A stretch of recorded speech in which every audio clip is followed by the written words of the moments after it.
I am writing to you not as a lawyer analyzing laws or contracts, but as someone who also chose Israel as a home and who sees with my own eyes the courage of solo mothers, single moms. Day after day, you face situations that are hard to bear under immense pressure and in a time of war. We are living through the Lion's Roar war, and what I see in homes, on the streets, and in the shelters is the strength of mothers raising their children alone. Women who move forward with grit, even without family nearby for support, and even when the day feels heavier than usual.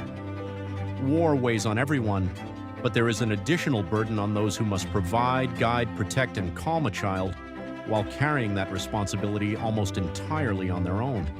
It is to you that I am speaking today in a special way.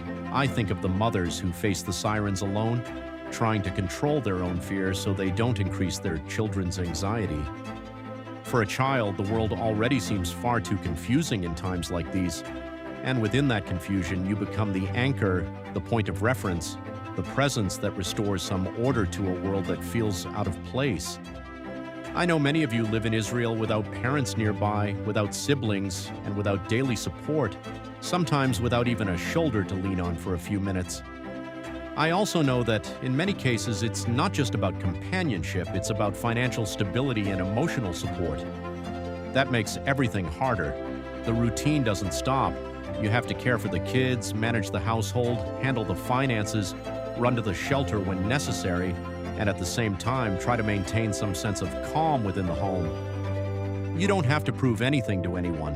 What you do speaks for itself. In many homes, you are the backbone, the responsible voice, the word that soothes, and the presence that stays. And that has immense value. Some people would call this heroism.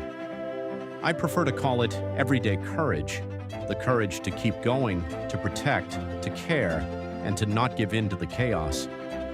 Know that this effort is seen, not only by those living in Israel, but also by many watching from the outside, trying to understand what it means to keep a family standing in times of war. Stay strong, one day at a time. It won't always be possible to do everything calmly, perfectly, or even to finish every daily task. But the important thing to remember is that the presence, the responsibility, and the consistency of a mother can offer children exactly what they need most in uncertain times: direction, security, and connection.